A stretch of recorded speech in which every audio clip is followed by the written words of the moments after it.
Okay, here we are looking at a very simple tool that I'm going to have a go at doing a Jim Dine style drawing. And if you look in the media gallery, you can see a selection of Jim Dine's tools, and you will notice that he plays with the edges and he plays with the light and dark contrast all the way through, and yet he still has some areas of high detail. So before I go to charcoal, I'm going to use my pencil just to get a layout, and I want this to be reasonably accurate. So I'm going to have my tool about that long. It's going to be my center line, and the width compared to the length has got to fit in about 6 times at its biggest bit. So let's see, 1, 2, 3, 4, 5. I better check that again. 1, 3, 4, 5. So it's more like a 5th than a 6th. So there is my basic proportions. Make them a little bit darker so you can see them on the video.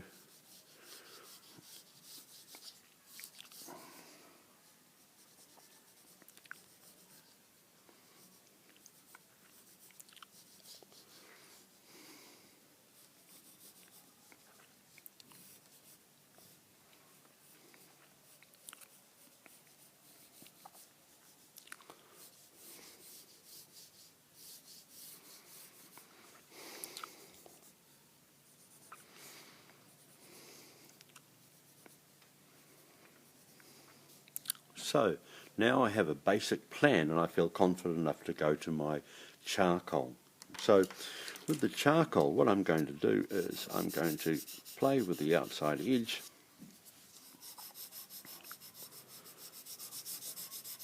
and quite gestural with my mark making.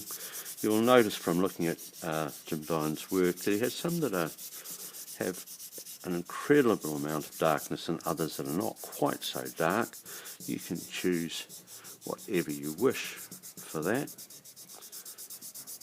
Now, because I've done that outside edge really dark, the cutting tool is starting to show up, and now I'm going to switch to the inside.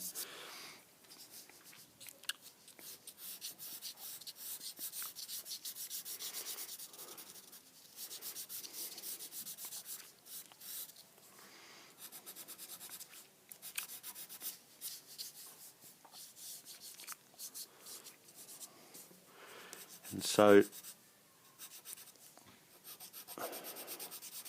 playing with the normal logic that you would expect, which is the inside would be the same all the way through, Jim Dine actually plays with that edge so that although in some places it really stands out, in other places it's merely suggested, and it's done in a very loose fashion.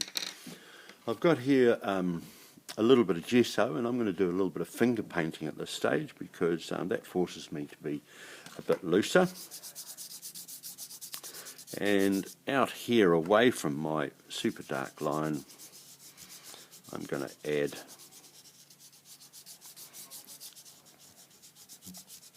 a bit of white gesso, and as you can see it mixes beautifully, comes up with this nice grey, and I might have some bits that I want to be left quite strongly white. Where to do this, it's basically the further away you are from your dark it needs to be light, and the closer you are to your light. For instance, against this black interior here, I'm going to put some white on the outside, which is the reverse of what's happening here. But in order to do that, I'm going to use a brush.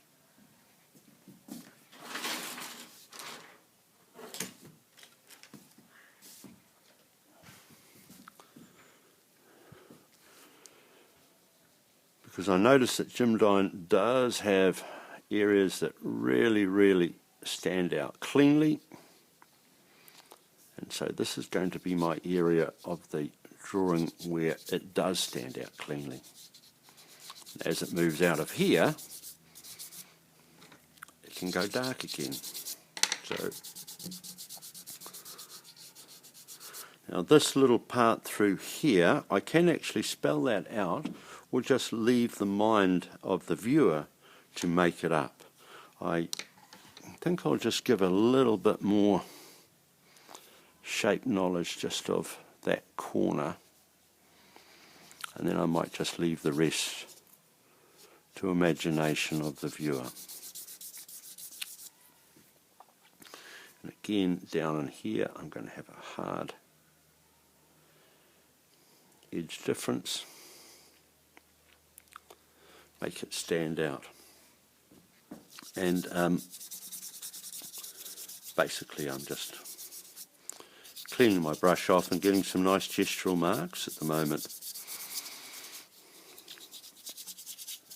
At this stage, what I want to do is I'm going to let this dry off, and I'm going to then start work on it using my white pen and my black ballpoint pen, just to get a few little bits of detail, for instance in this part which holds the blade in place, and the zigzag marks down here that go down through the centre of it. I want to make something of that, and I also want to